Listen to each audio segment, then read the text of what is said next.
अगर आप भी बारिश और गर्मियों में होने वाली खाज खुजली से परेशान हैं या फिर बारिश के कारण किसी किसी को पैर में खारवे हो जाते हैं दोस्तों। खारवे मीन्स जो हाथों पैरों की उंगली होती है वो गलनी शुरू हो जाती है उनकी स्किन, या फिर उनमें रेडनेस आती है बहुत सारी और एकदम पीप सा बढ़ जाता है, उसके अंदर बहुत ज़्यादा खुजली आती है और धीरे धीरे करके वो पकने लग जाती हैं। तो इस तरह की समस्या अगर आपको आ रही है ना बारिश या गर्मियों के मौसम में, तो आप ये नुस्खा एक बार बनाकर और कुछ दिन आजमा कर देखिए दोस्तों।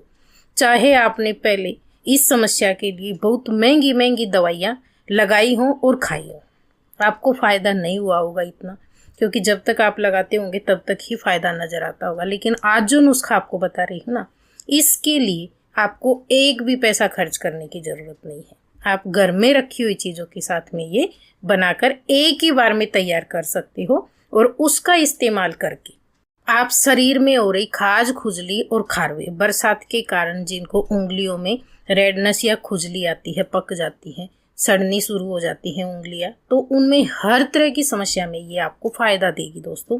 और इसके लिए ना ही आपको ज़्यादा टाइम भी खर्च करना है, बिल्कुल कम समय में बनने वाली बहुत ही बड़ी ऐसी रेमेडी आपको बता रही हूँ, जिसका इस्तेमाल करके आप अपनी इस समस्या से पूरी बरसात के मौसम में और चाहे गर्मियों का मौसम है, दोनों मौसम में ये काम करेगी। तो आगे आपको मैं बताने वाली हूँ आप किस समस्या के लिए किस तरीके से लगाएंगे।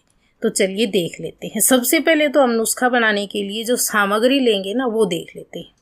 सामग्री ऐसी रहेगी दोस्तों जो रोज़ाना आपके घर में इस्तेमाल होती होगी। यहाँ पे आप देख रहे हैं हमने लिया है सरसों का तेल। आपको यहाँ पे कड़वा तेल लेना है। सरसों का तेल जो होता है इसको कड़वा तेल भी बोलते हैं, क्योंकि आपने ये महसूस किया होगा जब भी आप सरसों तेल को गर्म करते हैं तो उसमें से ऐसी जल निकलती है दोस्तों जो आपकी आंखों में से पानी लाना शुरू कर देती है। जब आप इसे गर्म करते हैं तो लगता है आंखों में, इसलिए इसको कड़वा तेल बोला जाता है।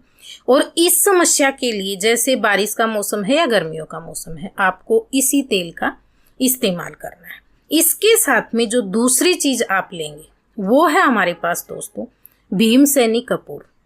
इसमें आपको भीमसेनी कपूर का ही इस्तेमाल करना है। एक बार में अगर आप 20 रुपए की कपूर ले आए, अधिकतर तो ये घरों में आसानी से मिल जाती है, देसी कपूर जो होती है ना भीमसेनी कपूर, ये अगर बाई चांस नहीं है तो 20 रुपए की ले आना काफ़ी हो जाएगी, उससे ज़्यादा लाने की ज़रूरत नहीं है। अब बात आती है कपूर आपके घर में रखी होगी, अक्सर घरों में पूजा करने वाली कपूर मिलती है, तो उसका इस्तेमाल आपको नहीं करना है। इस नुस्खे को एकदम बढ़िया बनाने के लिए आपको इसमें भीमसेनी कपूर का ही इस्तेमाल करना है। इससे क्या होगा कि आप नुस्खा आजमाएंगे ना तो आपको तुरंत लाभ मिलेगा दोस्तों। जो पूजा वाली कपूर होती है ना वो स्ट्रॉन्ग नहीं होती है और वो प्योर भी नहीं होती है। ये जो कपूर होती है भीमसेनी, ये नुस्खों के लिए बहुत बढ़िया बताई गई है। लेकिन जो कभी कभी क्या होता है हमारे घर में ये नहीं रखी होती है, तो कोई बात नहीं है, आप घबराए नहीं। आपके घर में पूजा वाली कपूर रखी है ना, तो एक बार में आप ये नुस्खा थोड़ा सा बनाकर और तुरंत राहत पा सकते हो इसे लगाकर। लेकिन जब आप इस नुस्खे को, क्योंकि ये नुस्खा ऐसा है बरसात के मौसम में किसी किसी को क्या है जैसे ही पानी लगता है हाथों में पैरों में, बरसात का जैसे काम के कारण बाहर तो जाना ही पड़ता है, शूज भी पहनते होंगे आप। कई बार ऐसा होता है कि जेंट्स बाहर जाते हैं, बारिश आ जाती है तो शूज वगैरह सॉक्स वगैरह भीग जाते हैं। भीगने के कारण क्या होता है कि पैर लगने शुरू हो जाते हैं, उनमें पानी रुक जाता है।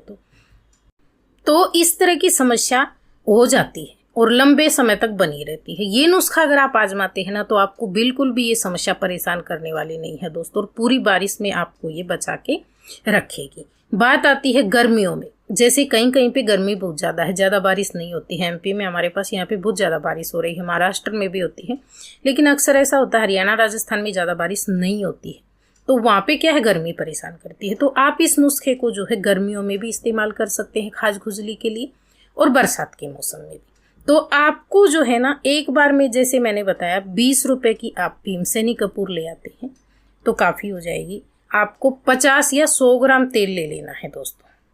उसके अंदर आपको, अगर आप 100 ग्राम से बना रहे हैं तो 10 ग्राम उसमें कपूर डाल लेना। अगर आप 50 ग्राम से इसे बना रहे हैं तो 5 ग्राम इसमें कपूर डाल लेना। बहुत ज़्यादा डालने की ज़रूरत नहीं है, क्योंकि ये भीमसेनी कपूर जो होती है स्ट्रॉन्ग होती है और बहुत ही ज़्यादा फ़ायदा करती है आपको। जो दवाइयाँ आप लेते हैं ना उनसे फास्ट ये फ़ायदा करती है दोस्तों, चाहे कैसी ही भयंकर खाज खुजली चल रही हो।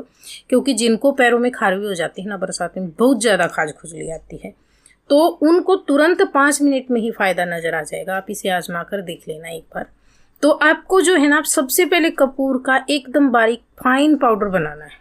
किसी चीज़ से कूट कर बना लेना आप, चाहे पीस कर बना लेना। फिर आपको क्या करना है, इस तेल को, जैसे 100 ग्राम आप तेल लेंगे, उसको किसी कांच की बोतल में भर लेना, जार में या बोतल में भर लेना। जार बोतल नहीं है तो आप किसी बाउल में भी भर के रख सकते हो उसको, जिस पे ढक्कन लगता हो। फिर उसके अंदर कपूर आपको डाल देनी है और पूरी कपूर को अच्छे से मिक्स कर देना। अगर जार में भर रहे हैं, बोतल में भर रहे हैं, तो उसको आप दिन में 1 से 2 बार अच्छे से मिक्स कर देना हिलाकर, और फिर इसको आपको धूप में रखना है।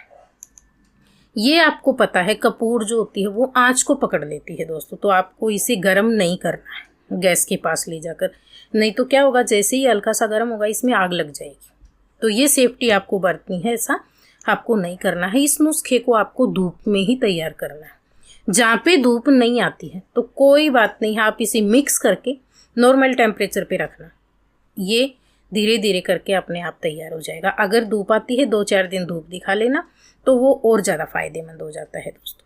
ये नुस्खा ऐसा है, आप एक बार बनाकर इसे साल भर तक इस्तेमाल कर सकते हो। लेकिन एक चीज़ का आपको ध्यान रखना है, जो आपने तेल इस्तेमाल किया है, कपूर इस्तेमाल किया है, उसकी आपको एक्सपायरी डेट देख लेनी है और उसके हिसाब से आप इसका इस्तेमाल कर सकते हो। दूसरी बात, अगर किसी को यहाँ पे सरसों तेल से या फिर कपूर से कोई एलर्जी वगैरह है स्किन की, या कोई और समस्या होती है आपको, तो आप इस्तेमाल ना करें, आप अपने डॉक्टर की राय ले सकते हो। लेकिन ये नॉर्मली ऐसे नुस्खे हैं दोस्तों, ज़्यादा किसी को भी ये साइड इफ़ेक्ट वगैरह नहीं करते हैं। लेकिन हाँ, किसी को पहले से ही एलर्जी है इन चीज़ों से, तो उसको सेफ्टी बरतनी है। अब बात आती है इसे लगाना कब है। एक बार तो जब आप इसे बनाकर तैयार करेंगे, आपको समस्या हो रही है, तो उसी समय आप इसे लगा लेना। लगाने के बाद में आप जो है इसका एक्स्ट्रा ऑयल जो रहता है स्किन पर, उसे पोंछ सकते हो। इसे लगाकर भी आप रख सकते हो रात भर के लिए दोस्तों, ये नुकसान नहीं करता अगर आपके पैरों में, हाथों में ज़्यादा समस्या है तो। अगर आपको रात भर नहीं रखना है तो लगाने के बाद में 2-3 घंटा रखें, और सुबह आप क्या करें, जब आप नहाने के लिए जा रहे हैं ना, तो उससे पहले आप इसे लगा लेना। और इसको वैसे भी लगाते हैं तो कोई दिक्कत नहीं, हल्का फुल्का। जिनको समस्या है, थोड़ा ज़्यादा टाइम लगा कर रखेंगे ना इसको स्किन पे, तो आपको जल्दी फ़ायदा हो जाएगा। और पैरों में तो आप क्या करें, रोज़ाना जैसे आप आते हैं बरसात के मौसम में, शाम को अच्छे से पैरों को वॉश करना डेटॉल के पानी से, और उसके बाद में पैरों को पोंछ कर, और ये तेल हल्का हल्का अपने पैरों में, उंगलियों के बीच में अच्छे से लगा लेना, जहाँ पे भी आपको खुजली वगैरह आती है। पूरी बरसात में आपको ये समस्या नहीं आएगी दोस्तों। ये था हमारा आज का नुस्खा। अगर आपको पसंद आया तो प्लीज़ वीडियो को लाइक, शेयर, कमेंट, और चैनल पे पहली बार आए तो सब्सक्राइब कर लें। वीडियो देखने के लिए धन्यवाद।